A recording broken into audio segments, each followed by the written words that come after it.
আমি ব্যর্থ স্বামী, ছেলে, সব দিক থেকেই আমি ব্যর্থ।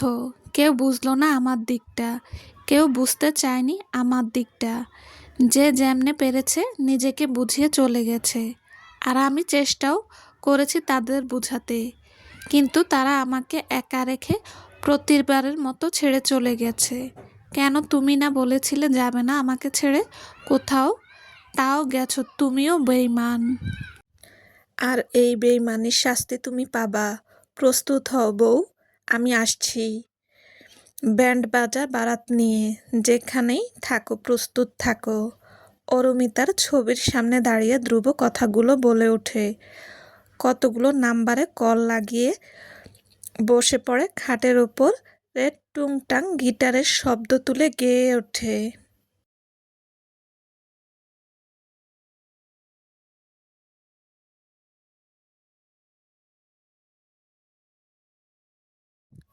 ধ্রুব প্রতিটা লাইন গাইতে অরুমিতার চেহারা মনে এঁকে তোলে। সে হয়তো কোনোদিন ভাবেওনি অরুমিতার শূন্যতাও তাকে এতটা পুরাতে সক্ষম। এই 3 মাস কিভাবে কাটিয়েছে, কেমনে কাটিয়েছে, শুধু সেই জানে। তার চোখের সামনে ভেসে ওঠে সেই দিনকার কথা, যেদিন অরুমিতা তাকে সে ছবি নিয়ে প্রশ্ন করেছিল। অতীত। ধ্রুব শুটিংয়ে যেতেই ইরা এসে তার সামনে দাঁড়ায়। হঠাৎ এইভাবে রাস্তা আগলে নেওয়ায় রেগে যায় ধ্রুব, কিন্তু সে রাগকে পাত্তা না দিয়ে ইরা ধ্রুবের গালে চুমু খায়। চুমুটা ঠিক এমনভাবে খায় যেন ক্যামেরায় ওঠে ওরা লিপকিস করছে। ধ্রুব সাথে সাথে ইরার গালে থাপ্পড় বসিয়ে দেয়। ধ্রুবের এমন কাজে রেগে যায় ইরা।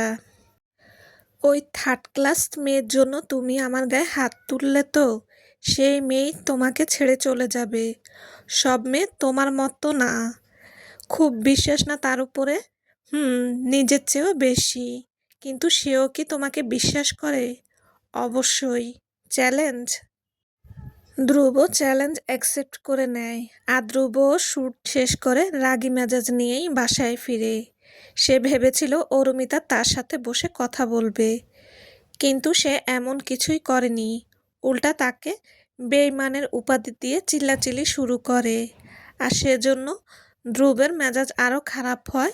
আর রাগের মাথায় সেও অরুকে দেশে পাঠিয়ে দিয়েছিল। ইরার অত্যাচার বাড়তে নিলেই আদিত্য তাকে নিয়ে অন্য দেশে চলে যায়, এক প্রকার জোর করেই। একেই ইরা চলে যাওয়ায় তাদের অনেক লস হয়ে গিয়েছিল। আবার ধ্রুব যদি চলে যায় তাহলে তাদের অনেক বড় লস হবে দেখেই এতদিন ধৈর্য ধরে সম্পূর্ণ কাজ শেষ করেই বাসায় ফিরে ধ্রুব। সিগারেটের শেষ টান দিতেই বর্তমানে ফিরে আসে ধ্রুব। আমি ভেবেছিলাম তুমি আমার দূরত্বে তোমার ভুল বুঝতে পারবে, কিন্তু তুমি তা করলে না। দূরে সরে গেলে যার দূরত্ব মেটাতে অনেক সময় পার করতে হবে আমাকে। আর এই লম্বা প্রহর কাটানো আমার পক্ষে সম্ভব না বউ। রান্না করতে করতে বারবার হেঁচকি উঠতে বিরক্ত হয়ে যায় অরুমিতা। এক জগ পানি খাওয়া শেষ করে ফেলেছে। আজব কাহিনী। এই মুহূর্তে এইভাবে হেঁচকি ওঠার কাহিনী কি বুঝলাম না। কেউ হয়তো মনে করছে দেখ। কে আর মনে করবে মা? ওই আফতাব। মা তুমিও? কি আমিও? এ বাদ দিয়ে 7বারের মতো বিয়ের প্রস্তাব নিয়ে এসেছে ছেলের পরিবার। তো তুমি কি চাচ্ছ তোমার মেয়ে দ্বিতীয় বিয়ে করুক? প্রথম স্বামী জীবিত, আর ডিভোর্স না দিয়েই? তো দিয়ে দে ডিভোর্স। মা, আজ যা বলেছ বলেছ। আজই শেষ। আর কোনোদিন এই ব্যাপারে জানি কথা না উঠে। আমি শেষ নিঃশ্বাস ছাড়বই তার বউ হিসেবে। সে কি আদৌ তোকে ভালোবাসে? না বাসুক। আমি কোনো ব্যবসা করছি না যে আমি বাসি বলে তাকেও বাসতে হবে। এটা কোনো হাইওয়ে না। তোর কথা তুই বুঝিস, কিন্তু আমি আমার মেয়েকে এই অবস্থায় দেখতে রাজি না। চোখ বন্ধ করে রাখো। আরু, আজকের জন্য এটুকুই মা। এর চেয়ে বেশি কিছু বলো না, না হলে আজকের দিনও বের হয়ে যাব। মেয়ের এরূপ হুমকিতে আর কিছু বললেন না তিনি। একটা দিনই তো মেয়ে বাসায় থাকে, সেদিনও কিভাবে তাকে বের হয়ে যাওয়ার জন্য জোর করবে। কিন্তু মেয়ের রোজ রাতের আর্তনাদ তার কান অবধি তো ঠিকই পৌঁছে যায়। সেগুলোর কি করবেন তিনি? এক সপ্তাহ পরে অরুমিতা কলেজ যাওয়ার জন্য রেডি হচ্ছে। মেয়েকে এত দ্রুত রেডি হতে দেখে অবাক হন মিসেস শেখ। কিরে, তুই আজ এত তাড়াতাড়ি কলেজ যাচ্ছিস? হ্যাঁ মা, আসলে কলেজে আজ বিদায় অনুষ্ঠান, তাই আর কি। তাহলে শাড়ি পরে যা। জামা পরে কই যাচ্ছিস? না মা, শাড়ি পরবো না। চুপ কর, যা শাড়ি নিয়ে আয়। আজ আমার মেয়েকে আমি নিজ হাতে সাজাবো।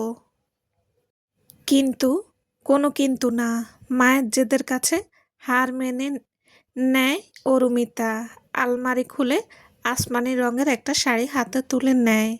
চোখের সামনে ভেসে ওঠে ধ্রুবের সাথে কাটানো মুহূর্ত সেদিন। ও অরুমিতা আসমানি রঙের শাড়ি পরেছিল কলেজ যাবে বলে। অতীত। কই যাও? কলেজে। হিজাব ঠিক করতে করতে। শাড়ি পরে কেন? আজ ইচ্ছা করলো। কোনো ইচ্ছা নয়। হয় শাড়ি খুলবে, না হলে বাড়িতে বসে থাকো। আরে আজব, এটা কেমন ধরনের কথা? এটা আমার কথা, মানি না। তুমি মানতে বাধ্য। একদম না। একদম হ্যাঁ। কি করবেন কি আপনি? হাত পা দড়ি দিয়ে বেঁধে রাখবো। এটা কিন্তু অত্যাচার। হ্যাঁ, আমি অত্যাচারী তো স্বামী। কি করবে শুনি? এমন করছেন কেন? তোমারে পেতনির মতো লাগছে তাই। ধ্রুবের মুখে এমন কথা শুনে অরুমিতা রেগে ধ্রুবের চুল মুঠো করে ঘুরাতে শুরু করে। ধ্রুবও কম যায় না। এক পর্যায়ে তাদের ধস্তাধস্তিতে শাড়ি ছিঁড়ে যায়। দুজন একে অপরের দিকে তাকিয়ে একই সাথে হেসে দেয়। পুরনো কথা মনে পড়তেই অরুমিতার ঠোঁটে কোণে হাসি ফুটে ওঠে। এদিকে অরুমিতা আসছে না দেখে অরুমিতার মা রুমে প্রবেশ করে। কি হয়েছে, ওখানে দাঁড়িয়ে হাসছিস কেন? এমনি। চলো। কি হলো, এত সুন্দর শাড়ি রেখে কালো শাড়ি আবার বের করলি কেন? কালো মানাবে ভালো। না, নীল মানাবে ভালো। হয় কালো পরবো, না হলে না। ঠিক আছে, যা ইচ্ছা পর। অরুকে শাড়ি পরায় দিয়ে সুন্দর করে তৈরি করে দেন তিনি। আয়নায় তাকাতে নিলেই বাদশা দেন তিনি। টেবিল থেকে কাজল তুলে নিয়ে মেয়ের কানের পিছনে এঁকে দেন। আয়নার দিকে তাকাতেই কিছুক্ষণ নিজের দিকে তাকায়ে চোখ ফিরিয়ে নেয়। কি হবে এই সাজসজ্জার? যাকে দেখার মানুষটাই দূরে সরে গেছে। আমার সব কিছুর উপরে শুধু যার অধিকার, সে নিজেই সব কিছু থেকে অস্বীকার করে হারিয়ে গেছে। অরুমিতা কলেজে প্রবেশ করতেই থ হয়ে যায়। বড় আপু, ভাইয়া সবাই সুন্দরভাবে পরিপাটি হয়ে সেজেছে। বিশেষ করে মেয়েরা, সবাই মুখেই ভারী সাজ যেন এখানে বিদায় অনুষ্ঠান না, আজ তাদের বিয়ের অনুষ্ঠান। হঠাৎ করে 4টা গাড়ি একসাথে ঢুকতেই অবাক হয়ে সেদিকে তাকায় অরুমিতা। অরুমিতা অবাক চোখে তাকায় আছে স্টেজের দিকে, কারণ স্টেজের উপরে বসা ব্যক্তিটি আর কেউ না, বরং স্বয়ং ধ্রুব। যার থেকে পালানোর চেষ্টা তার রাত দিনের, আজ সেই তার সামনে। ব্যাপারটা ঠিক হজম হচ্ছে না তার। আবার এটা ভেবেও শান্তি পাচ্ছে যে ধ্রুব এখনো তাকে দেখেনি বা জানে না অরুমিতা এখানে আছে। কিন্তু অরুমিতা এটা জানে না ধ্রুব স্বয়ং এখানে এসেছে তার খোঁজ পেয়েই, বরং এখনো এই সানগ্লাসের ভেতর থেকে তাকেই দেখছে। ব্যাপারটা কি হলো? আমি তো ভাবলাম বউ আমার শোকে পাগল প্রায় হয়ে কান্নাকাটি করে বুক ভাসায় বসে আছে। কই, সে তো দিন দিন সুন্দর হইতাছে। শাড়িতে একদম ধ্রুবের বউ বউ লাগে। কিন্তু বুঝলাম না, এই বউ আমার কি আমার চিন্তাতে শুকায় গেল নাকি? না, বউটারে জলদি বগল দাবা করে নিয়ে যাইতে হবে, না হলে তো বউ শুকায়া ভ্যানিশ হয়ে যাবে, আর আমি স্বামী হয়ে তা মানতে পারবো না। ধ্রুবের এই ফিসফিসিয়ে কথাগুলো আসিফের কানে ঠিক ভালোভাবেই পৌঁছালো, কারণ সে তার পাশেই বসা। কথাগুলো আসিফ হাসবে নাকি অরুমিতার ওপর ভবিষ্যতে হওয়া খাবারের অত্যাচারের ব্যাপারে ভেবে দুঃখ পাবে ভেবে পেল না। এদিকে তমা, অরুমিতার ফ্রেন্ড, সমান তালে অরুমিতাকে খুঁচিয়ে যাচ্ছে। এদিকে ধ্রুবের চিন্তা, অন্যদিকে তমার খোঁচানিতে অতিষ্ঠ হয়ে চেঁচিয়ে ওঠে অরুমিতা। কি হলো, কি সমস্যা? চেঁচিয়ে, বিরাট সমস্যা। সে বিরাট সমস্যাটা বলে আমাকে উদ্ধার করেন, কিন্তু খবরদার আর যদি খোঁচা দিয়েছিস। এই ধ্রুবকে টিভিতে যতটা সুন্দর লাগে তার চেয়ে দ্বিগুণ সুন্দর বাস্তবে লাগে। উফ, পুরাই চকলেট। তমার কথার ধরন দেখে অরুর চোখ বড় বড় হয়ে যায়। বলে কি এই বেডি, আমার সামনে বসে আমার জামাইকে চকলেট বয় বলে। মন তো চাচ্ছে ঠাস ঠাস করে দুইটা থাপ্পড় মারতে। আর এই লোকটাকেও বলিহারি। দিন দিন সুন্দর হচ্ছে। যত সব মেয়ে পটানোর ধান্দা। চেহারা দেখে কেউ বলবে বেটার বউ আছে। যত সব, বিরক্তি নিয়ে। কিরে, কি ভাবছিস? উনি তোর কত বড় হিসাব আছে? সোজা ভাইয়া বা স্যার কিছু না বলে ডাইরেক্ট ধ্রুব। বাচ্চার আব্বু নামটা কেমন, থাপ্পড় খাইতে যেমন লাগে তেমন। উফ, তুই বুঝবি না। সে আমার আলটিমেট ক্রাশ। সেটা আবার কি? মানে হাজারো ক্রাশ আসুক বা আট, সে পার্মানেন্ট। তোর মাথা হিংসা হইতাছে নাকি রে? কিসের হিংসা? তোর থেকে জলার গন্ধ আসছে ওর দিকে নাক নিয়ে যে। আর তোর থেকে গাধা মোর। হঠাৎ কই থেকে আফতাব এসে অরুর পাশের সিটে বসে পড়ে। হঠাৎ এমন হওয়ায় চমকে ওঠে অরুমিতা। পাশে আফতাবকে দেখে যেন রাগের মাত্রা কমার জায়গা দ্বিগুণ হারে বেড়ে যায়। আপনি এখানে কি করছেন? আপনাদের জন্য তো সামনে সিট অ্যারেঞ্জ করা হয়েছে। আমার সেখানে বসার মুড নেই। ঠিক আছে, আপনি থাকেন, আমরা যাই। চল তমা, পাগল হয়েছিস? এখন দেখ তো কোথাও খালি সিট পাবি? সব বুকড। অরুমিতা আশেপাশে তাকায়। আসলেই সব সিট বুক, আর সব সিট মেয়ে দিয়েই ভরা। আর সবটাই যে ধ্রুবের জন্য তা তাদের হাঁ করা ফেস দেখেই বোঝা যাচ্ছে। দরকার পড়লে দাঁড়ায় থাকবো। তোমাকে কোথাও যেতে হবে না, আমি যাচ্ছি। তুমি রিল্যাক্স হয়ে বসো। একটা কথা বলবা আরু? বলেন। আমাকে এত অপছন্দ করো কেন? অরুমিতা এবার ধ্রুবের দিকে তাকায়। কেন যেন তার মনে হলো ধ্রুব রেগে আছে, আর তার চোখ জোড়া তার দিকেই আবদ্ধ আছে। পরক্ষণেই নিজের ভাবনাকে ভুল প্রমাণ করে দিয়ে আফতাবের দিকে তাকালো সে। এখনো উত্তরের আশায় মনোযোগ দিয়ে তার দিকে তাকায় আছে। আমি আপনাকে অপছন্দ করি না, কিন্তু পছন্দও করি না। শুধু আপনাকে কেন, আমি কাউকেই পছন্দ করতে পারবো না, কারণ আমি বিবাহিত। আমার থেকে পালানোর জন্য এই কথা বলছো, তাই না?